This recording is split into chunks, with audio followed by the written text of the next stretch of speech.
বড় দলগুলোর মধ্যে দুটো দল বাদ পড়ছে এখন পর্যন্ত, জার্মানি আর নেদারল্যান্ডস। জার্মানি বাজে খেলছে, আর নেদারল্যান্ডস একটা ভালো ম্যাচ খেলে বাদ পড়ছে টাই ব্রেকার থেকে।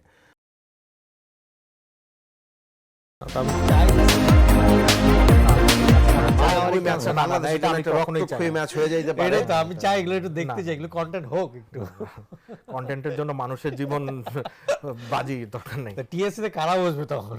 আর্জেন্টিনার সমর্থক নাকি ব্রাজিলের সমর্থক? না, এটা বিরাট ঝামেলা হয়ে যাবে হোপফুলি। বাট যদি এরকম কিছু হয়ে যায় তাহলে ডেফিনেটলি ওয়ার্ল্ড ফুটবলে একটা অন্য কিছু। আমি যদি এক প্রান্তে স্পেন এবং ফ্রান্সের সেমিফাইনাল এবং আরেক প্রান্তে আর্জেন্টিনা ব্রাজিলের সেমিফাইনাল দেখি, এইটা সম্ভবত ফাইনাল দেখার আগে মানে পয়সা উসুল দুইটা সেমিফাইনাল। আর্জেন্টিনা ব্রাজিল বলেন, স্পেন ফ্রান্স বলার সময় রক্তক্ষরণ হয়েছে একটু শাহেদ ভাই।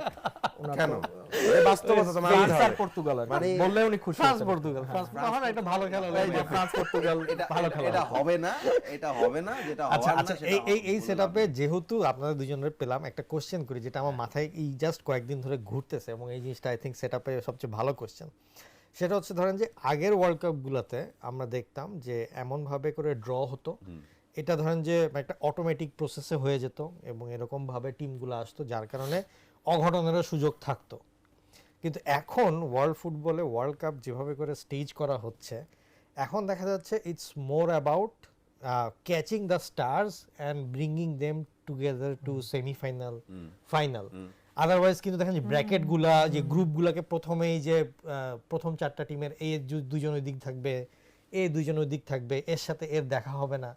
সো এখন তাহলে কি গোয়িং ফরওয়ার্ড ধরেন সবগুলা দেশই চেষ্টা করবে যে আগে আমরা একটা স্টার বানাই, যার ব্র্যান্ড ভ্যালুর কারণে ওয়ার্ল্ড কাপে। দেখেন দুটা জিনিস আছে এখানে, মানে আমার যেটা মনে হয়, একটা হচ্ছে ফিফার তো ড্রয়ের জন্য একটা নিয়ম আছে, পটে কারা কারা থাকে, এক্স্যাক্টলি সিডিংটা ওইভাবেই আগে থেকে রেডি করা থাকে, ওইটার উপরে আসলে হাত নাই। ও প্রথমে হচ্ছে তার টপ র‍্যাঙ্কিং থাকে, চ্যাম্পিয়ন থাকে, হোস্ট টিম একসাথে পড়বে না, একই কনফেডারেশনের একই গ্রুপে পড়বে না। এই লসগুলোর কারণে, আর এবার যেহেতু আপনার আসলে দল বেশি, আমার মনে হচ্ছে এই কারণে আমরা অনেক বেশি স্ট্রেচড ওয়ার্ল্ড কাপ দেখেছি। দুর্বল দল, বড় দল, এবং বড় দলগুলো মোটামুটি কিন্তু দেখেন বিপদে পড়ে। আর এই কথাটা এইভাবে আমরা কেন বলতেছি, ধরেন যে যেই দলগুলো এক্সপেক্টেড ছিল যে ওই গ্রুপ চ্যাম্পিয়ন হবে, পর্তুগালে তার গ্রুপের চ্যাম্পিয়ন সে হইতে পারে না, যখন যে বড় দল হইতে পারে না। দেখেন বড় দলগুলোর মধ্যে দুটো দল বাদ পড়ছে এখন পর্যন্ত, জার্মানি আর নেদারল্যান্ডস। জার্মানি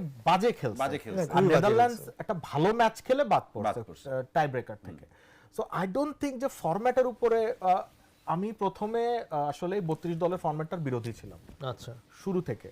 আচ্ছা, এটা যখন শুরু হলো না 32 দল, সরি 48 দল, এটা আমি বিরোধী ছিলাম যে আচ্ছা কিছু খারাপ দল চলে আসবে, খারাপ ম্যাচ হবে। কিন্তু ওয়ার্ল্ড কাপের গ্রুপ স্টেজটা দেখার পর আমার আসলে মাইন্ড চেঞ্জ হয়েছে। I am starting to like this format.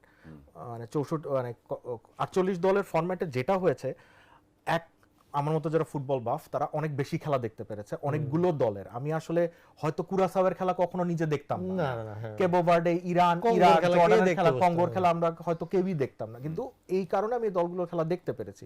এক, দুই নম্বর হচ্ছে আমরা অনেক বেশি কিন্তু ক্যালকুলেশন চলে এসেছে, 13 কে হবে এটা নিয়ে। রিমেম্বার যে 12টা করে খেলা, 12টা দলের খেলা 2 দিনে, 6টা ম্যাচ, এবং this was I think brilliant.